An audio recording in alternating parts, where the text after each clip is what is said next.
Hello civil सूत्रा के 7 मई 2026 के इस डेली करंट अफेयर्स एक्सप्लेनर में बहुत बहुत स्वागत है। चलिए बिना किसी देरी के आज की चर्चा शुरू करते हैं। और हाँ, आगे बढ़ने से पहले लाइक और सब्सक्राइब करना मत भूलिएगा। आइए जल्दी से देखते हैं कि आज हम किन टॉपिक्स को कवर करने वाले हैं।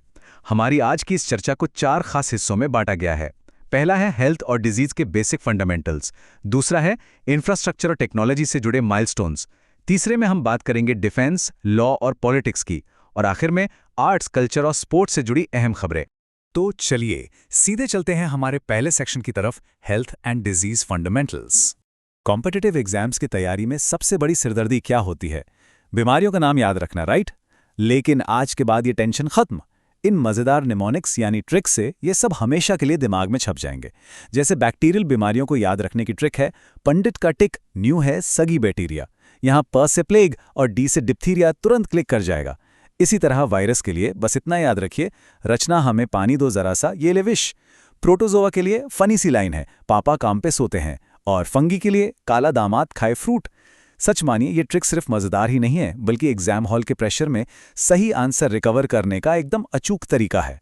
अब जरा जेनेटिक्स की दुनिया में चलते हैं। जब हमारे क्रोमोसोम यानी गुणसूत्रों में कोई गड़बड़ी होती है तो वो अलग अलग सिंड्रोम्स का रूप ले लेती है। जैसे अगर 21वें क्रोमोसोम में एक्स्ट्रा कॉपी आ जाए तो डाउन सिंड्रोम होता है, 13वें में गड़बड़ी से पटाउन सिंड्रोम और 18वें क्रोमोसोम से एडवर्ड सिंड्रोम होता है।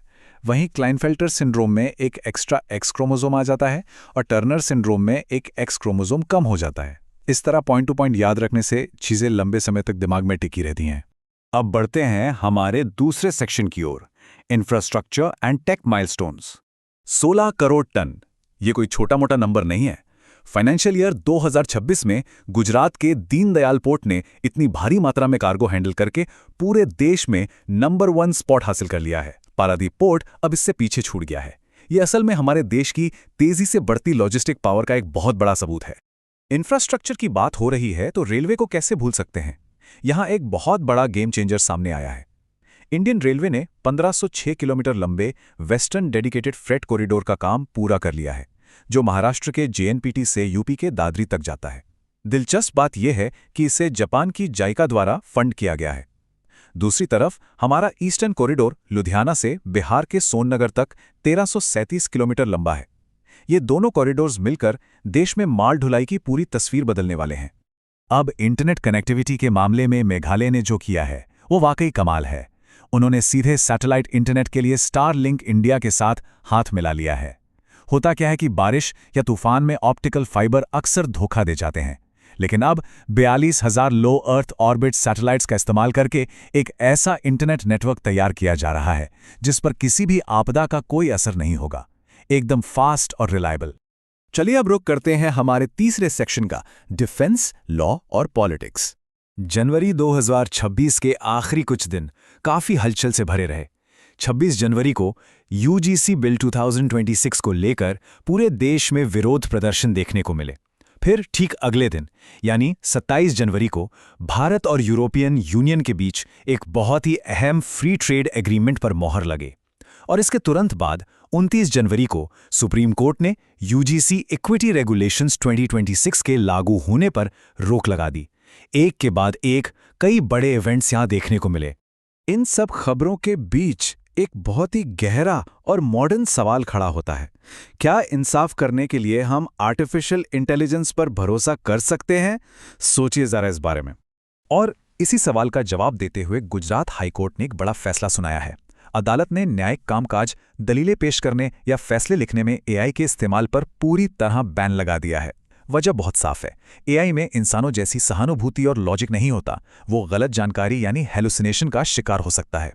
इसके अलावा प्राइवेसी को लेकर बड़े खतरे हैं। और सबसे बड़ी बात, अगर किसी फैसले में गलती हो जाए तो आप किसी मशीन को जिम्मेदार कैसे ठहराएंगे?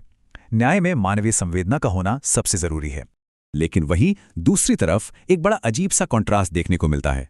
एक और कानून के क्षेत्र में एआई को रोका जा रहा है और दूसरी तरफ डिफेंस में इसे एक खतरनाक हथियार की तरह इस्तेमाल किया जा रहा है। अमेरिका का प्रोजेक्ट मेवेन इसका सटीक उदाहरण है। ये एक ऐसा एआई प्रोग्राम है जो सैटेलाइट इमेजरी और डेटा का एनालिसिस करके एकदम अचूक सैन्य हमले करता है। हाल ही में ईरान पर हुए हमलों में इसका इस्तेमाल देखा गया था।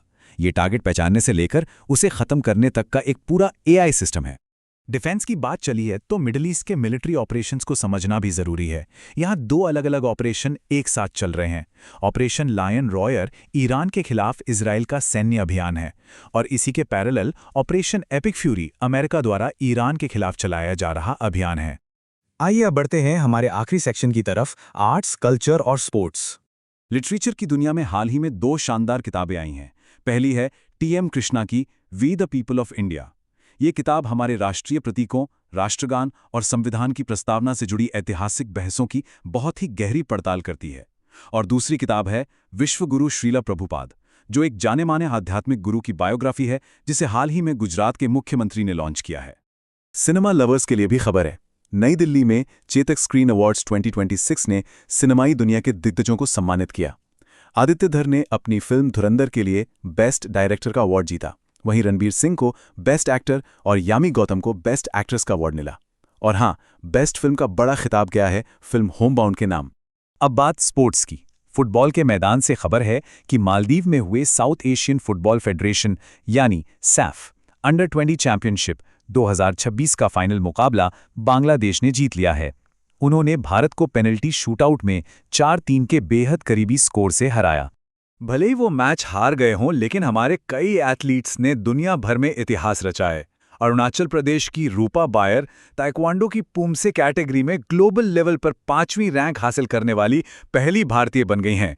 और फिर एक ऐसी कहानी जो सच में रोंगटे खड़े कर देती है। ओडिशा की पायल नाग ने बैंकॉक में वर्ल्ड आर्चरी पैरा सीरीज में सीधा गोल्ड मेडल जीता है। और जानते हैं सबसे बड़ी बात क्या है? उन्होंने वर्ल्ड नंबर 1 भारत की ही शानदार पैरा आर्चर शीतल देवी को हराकर ये जीत दर्ज की है। ये जीत सिर्फ एक मेडल नहीं है, सोचकर देखिए। पायल नाग, जिनके दोनों हाथ और दोनों पैर नहीं हैं, उन्होंने दुनिया की नंबर 1 तीरंदाज को हराकर गोल्ड जीता। बिना हाथ पैर के वर्ल्ड नंबर 1 के खिलाफ ये जीत साबित करती है कि इंसान की इच्छा शक्ति के आगे कुछ भी असंभव नहीं है। ये इंसानी जज्बे और साहस की एक बेमिसाल कहानी है। तो इस पूरी चर्चा के बाद एक सवाल जो हम सबको खुद से पूछना चाहिए। एक तरफ हमारे पास ऐसे एआई सिस्टम्स हैं जो अचूक सैन्य हमले कर रहे हैं, और दूसरी तरफ पायल नाग जैसे एथलीट्स हैं जो इंसान की शारीरिक सीमाओं को पूरी तरह से झुठला रहे हैं। ऐसे में आगे चलकर हम अपना भविष्य किस बुनियाद पर तय करेंगे? बेजान मशीनों के भरोसे या फिर इस अदम्य मानवीय साहस के दम पर? इसी सोच के साथ आज के एक्सप्लेनर को यहीं खत्म करते हैं। नई चीजें सीखते रहिए और हमेशा आगे बढ़ते